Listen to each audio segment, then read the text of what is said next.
Okay, now we're gonna talk a part of the training that is as important as the regular strength and conditioning, which is the mental control, the mental development. In sports, the athletes are requested to make decisions at a very high speed under a very stressful environment.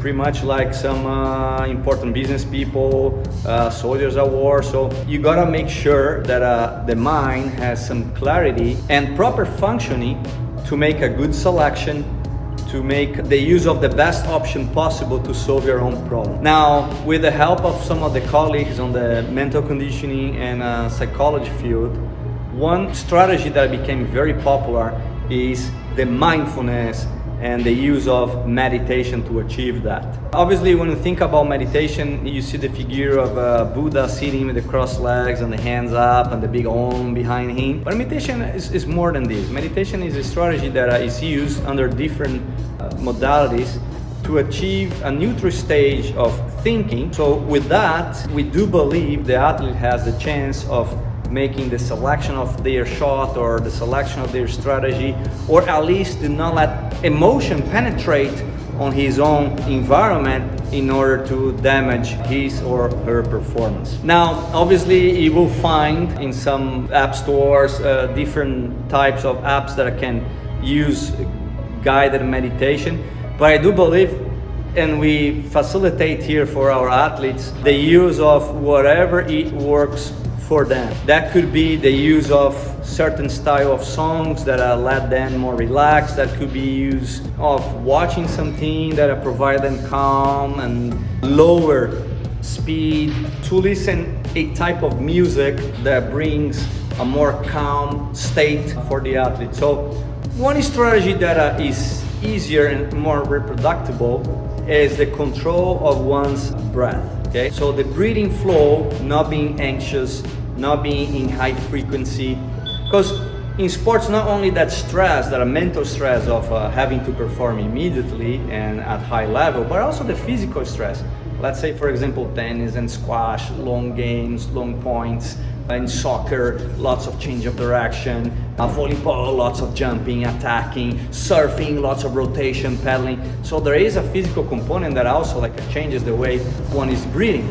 And as studies have shown, the association between the breathing stage or the breathing way and the way the heart is gonna react and the way the mind gonna react are very intimately linked.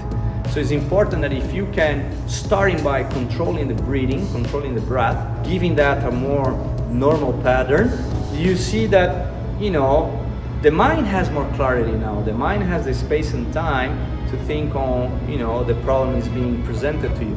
So again, the reason why we're saying that is just to take away that idea of the meditation being that Eastern thing where only people with legs crossed can do. But meditation is actually to create that mindfulness, which means the event that is about to happen is not touching negatively.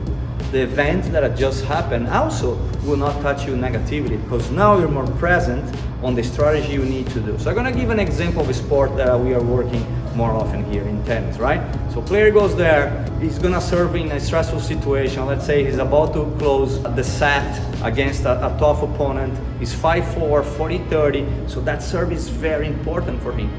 It goes across a lot of players' mind, what if I do a double fault? What if the guy now return the ball like a winner? What if the guy always do a good backhand return, so I try to go to the forehand and he will anticipate. So many things, many thoughts that will impair the basics of I need to toss the ball properly, I need to reach the ball at its peak, I need to angle the ball the way I've been training in the past, and let's go see what happens. Right, at the end of the day, if you see that those great players, they have their stress, they have their fears, but they manage. And in the important points, majority of them, you see that they're locked in one mission. So that meditation, that a clarity, that a mindfulness is to bring no interference of the environment, no interference of external thought in order to promote what we can do at the time in one action that can guarantee success. Again, so back on that situation, we are on the first serve, everything is going on. Now, what if as I'm controlling my breathing, as my mind calms down a little bit, I visualize what is about to happen in terms of this is what I need to do technique-wise. And I still fail the first serve. A bunch of players will get frustrated and go very fearful to the second serve. And that already is taking away a big possibility of them on being successful on that stroke. So why not to create strategies that are gonna lower the brain activity, that are gonna put like a more mindfulness on that moment, and that are gonna guarantee a higher chance of the player being successful on the shot. So we can be longer on that subject and we can debate more on strategies or ways to meditate. But as a final thought here, I would recommend, if you are interested, to obviously contact us through our channels, YouTube or Instagram, but to experience simple breathing control exercises that start developing that meditation process, that start developing clarity on the mind. I'm gonna give you 3 ideas for you guys here. Number 1 is the tempo breathing, which is the amount of time inhaling, is the amount of time holding the breath, and is the amount of time exhaling. So pretty much, let's say I'm gonna do a 4 seconds to not be so long. So inhale for 4 seconds. Hold for 4 seconds. And now exhale for 4 seconds. The way the air gonna flow through your lungs, the way the diaphragm, the way the back muscles will work on that necessarily start bringing a tiny bit of more relaxation for the muscles. Yeah, you don't wanna be super relaxed to perform, but you also don't wanna be super tight that you can barely move, okay? Exercise 2, which is the use of the different nostrils. Sometimes we are getting more air in one side than the other, so you try to control that flow. You put the mindfulness in one action and start putting the stress away. So you hold one side of the nostril, let's say I go 4 seconds. And now I hold the other side and I exhale into this side, and so on, alternating.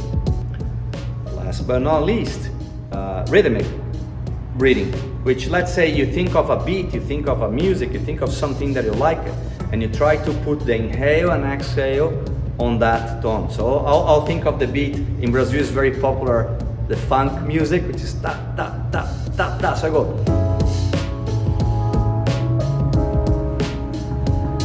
So not only I'm giving the chance of my heart rate to maybe reduce a little bit, of my breathing to be controlled, but I'm also distracted with something else. So now my head is not back on that fear, that anxiety that can be damaged, that can be harmful for the stroke. Hope you guys enjoyed.